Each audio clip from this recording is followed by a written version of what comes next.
सर्वेभ्यो सर्वाभ्याश्च नमो नमः। स्वागत है आप सभी को इस वीडियो पर। तो इस वीडियो में हम कल्प वेदांग के बारे में चर्चा करने वाले हैं। पिछले कई वीडियो में हमने कई वेदांगों के बारे में चर्चा किया है। अगर आपने देखा नहीं तो चैनल के प्लेलिस्ट में जाकर देख सकते हैं। तो शुरू करते हैं यह वीडियो। कल्पसूत्र ग्रंथ का तात्पर्य प्रयोग विधि के यथार्थ प्रतिपादक ग्रंथों से है, यानी यज्ञ का जो कर्म कांड है उससे संबंधित ग्रंथों के बारे में है। ठीक, तो जिनसे सिद्ध प्रयोग का ज्ञान हो वह कल्प है।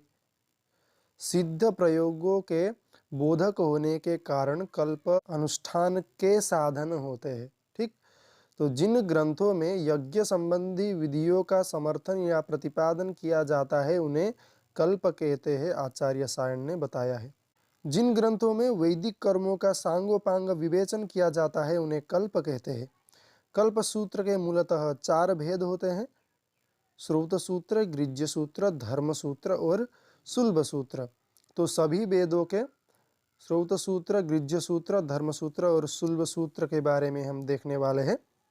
ठीक, तो सबसे पहले तो देखते हैं श्रौत सूत्रों का परिचय। श्रौत शब्द का अर्थ है श्रुति द्वारा प्रतिपादित या वेदों में वर्णित। तो श्रौत में यज्ञ याग इष्टियों का विस्तृत विवेचन और वर्णन है।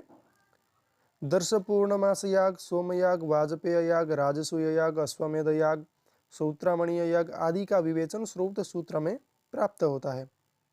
ठीक, तो दर्श पूर्णमास यज्ञ में 4 ऋत्विक होते हैं: अध्वर्यु, ब्रह्मा, होता और आग्निद्र। दर्श पूर्णमास याग अमावस्या और पूर्णिमा को किया जाता है। अमावस्या वाले याग में अग्नि के लिए पुरोडास और इंद्र के लिए दूध तथा दही की आहुति की जाती है। पूर्णिमा को किए जाने वाले यज्ञ में अग्नि और सोम के लिए घी और पुरोडास की आहुति दी जाती है। दर्श याग अमावस्या को तथा पूर्णमास याग पूर्णिमा को किया जाता है। दर्श पूर्णमास याग के 3 याग होते हैं: अग्नि के लिए पुरोडास याग, इंद्र के लिए दधि याग और इंद्र के लिए दुग्ध याग। ठीक, तो पूर्णमास याग के भी 3 भेद होते हैं, जो कि अग्नि के लिए अष्टकपाल पुरोडास याग, अग्निष्टोम के लिए घृत या उपांशु याग, अग्निष्टोम के लिए एकादश कपाल पुरोडास याग। ठीक, तो इस प्रकार से 7 प्रकार के हविर यज्ञ और 7 प्रकार के सोम यज्ञ उपलब्ध होते हैं, जो कि 7 हविर यज्ञ के नाम है: अग्न्याधान, अग्निहोत्र, दर्श पूर्णमास, आग्रायण, चातुर्मास्य, पशुबंध और सौत्रामणि। फिर सप्त सोम याग के नाम है: अग्निष्टोम, अत्यग्निष्टोम, उक्थ्य, षोडशी, वाजपेय, अतिरात्र और आप्तोर्याम। ठीक, तो ऋग्वेद से संबंधित श्रौत सूत्र को देखते हैं। ऋग्वेद से संबंधित 2 श्रौत सूत्र प्राप्त होते हैं: आश्वलायन श्रौत सूत्र तथा सांख्यायन श्रौत सूत्र। तो यहाँ पर श्रौत सूत्रों के बारे में या फिर सभी कल्प सूत्रों के बारे में अच्छे प्रकार से विवेचन किया गया है। वह हमारा इस वीडियो का लक्ष्य नहीं है। हम सबको वेदों के श्रौत सूत्र, गृह्य सूत्र, धर्म सूत्र और सुलभ सूत्र को याद रखना है। परीक्षा के दृष्टि से वही प्रयोजनीय है। अगर आप सबको उससे भी ज़्यादा याद करना है तो यहाँ पर सभी चीज़ें उपलब्ध है। ठीक, तो ऋग्वेद के श्रौत सूत्र आश्वलायन श्रौत सूत्र और सांख्यायन श्रौत सूत्र।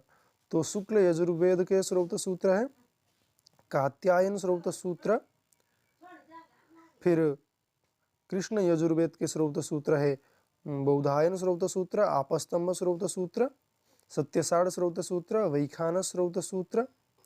ठीक, भरद्वाज श्रौत सूत्र, वाधुल श्रौत सूत्र, वाराह श्रौत सूत्र, मानव श्रौत सूत्र।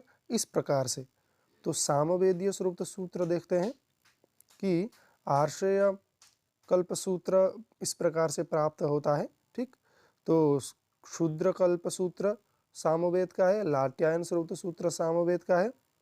ठीक, और द्राह्यायन श्रौत सूत्र सामवेद का है। फिर जैमिनीय श्रौत सूत्र सामवेद का प्राप्त होता है। अब देखते हैं अथर्ववेदीय श्रौत सूत्र। ठीक, तो वैतान श्रौत सूत्र जो है वह अथर्ववेदीय श्रौत सूत्र है। तो अब गृह्य सूत्र के बारे में सामान्यतः देख लेते हैं कि गृह्य सूत्र में गृहस्थ से संबद्ध 16 संस्कार, पंच महायज्ञ, सातपाक यज्ञ, गृह निर्माण, गृह प्रवेश, पशुपालन और कृषि कर्म आदि से संबद्ध यज्ञों के विधियों की वर्णन प्राप्त होते हैं। ठीक, तो गृह्य सूत्र का संबंध गृहस्थ जीवन से है। गृहस्थ जीवन से संबंधित सभी संस्कार इसमें वर्णित है। ठीक, तो गृह्य सूत्रों से आर्यों की सामाजिक स्थिति और परंपराओं का ज्ञान प्राप्त होता है। गर्भधान से लेकर मृत्यु पर्यंत मृत्यु के बाद भी किए जाने वाले संस्कारों तथा अनुष्ठान विधियों का विवरण गृह्य सूत्र में प्राप्त होता है। गृह्य सूत्र में 42 संस्कारों का वर्णन है, किंतु गौतम 40 संस्कार ही मानते हैं। गृह्य सूत्रों से जनपदों और ग्रामों में प्रचलित लोक धर्म और प्रथाओं का ज्ञान प्राप्त होता है। तो ऋग्वेदीय गृह्य सूत्र देखते हैं, आश्वलायन गृह्य सूत्र, ठीक, सांख्यायन गृह्य सूत्र, कौशितकी गृह्य सूत्र। तो शुक्ल यजुर्वेद के गृह्य सूत्र है पारस्कर गृह्य सूत्र, बौधायन गृह्य सूत्र कृष्ण यजुर्वेद का है, मानव गृह्य सूत्र कृष्ण यजुर्वेद का, भारद्वाज गृह्य सूत्र, आपस्तंभ गृह्य सूत्र, काठक गृह्य सूत्र और अग्निवेश गृह्य सूत्र, हिरण्यकेशी गृह्य सूत्र, वराह गृह्य सूत्र, वैखानस गृह्य सूत्र। इस प्रकार से कृष्णवेद के कई गृह्य सूत्र प्राप्त होते हैं। फिर सामवेदीय गृह्य सूत्र देखते हैं, गोविल गृह्य सूत्र, खादिर गृह्य सूत्र, द्राह्यायन गृह्य सूत्र, जैमिनीय गृह्य सूत्र, कौथुम गृह्य सूत्र, इस प्रकार से। और अथर्ववेदीय गृह्य सूत्र है कौशिक गृह्य सूत्र। ठीक, तो यहाँ पर कई गृह्य सूत्र, सुलभ सूत्र, सभी सूत्रों के बारे में अच्छे प्रकार से वर्णना किया गया है। अगर आप सबको वह भी देखना है तो वीडियो पॉज करके अच्छे से देख सकते हैं। तो अब धर्म सूत्र के बारे में सामान्यतः देख लेते हैं। ये धर्म सूत्रों का परिचय। धर्म सूत्र आचार संहिता से संबद्ध ग्रंथ है। धर्म सूत्र स्मृतियों के पूर्व रूप है, यानी स्मृति के पूर्व हुए हैं, स्मृति शास्त्र के जैसे ही है धर्म सूत्र। ठीक, समाज को शांति और स्थिरता प्रदान करना धर्म सूत्रों का उद्देश्य है।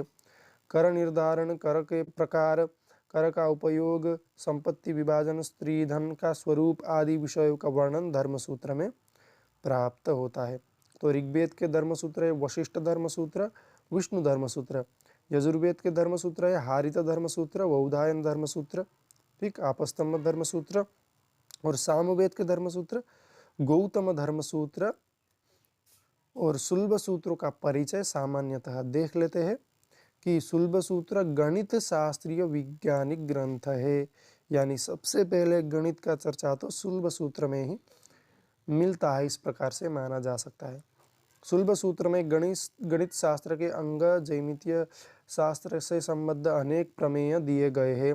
यज्ञ के वेदी के निर्माण की विधि एवं छोटी बड़ी वेदियों का वर्णना सुलभ सूत्र में प्राप्त होता है, यानी आयताकार, गोलाकार, वर्गाकार सभी के बारे में वहाँ पर वर्णना प्राप्त होता है।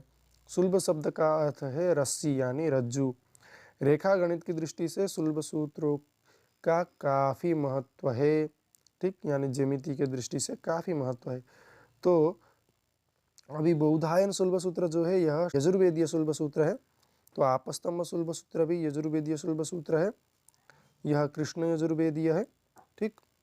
तो कात्यायन सुलभ सूत्र शुक्ल यजुर्वेदीय है और मानव सुलभ सूत्र भी प्राप्त होता है, ठीक।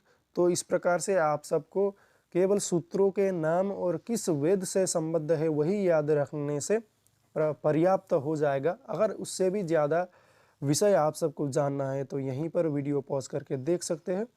तो यह वीडियो यहीं पर समाप्त होता है, मिलते हैं अग्रिम वीडियो में। तब तक के लिए धन्यवाद। नमो नमः।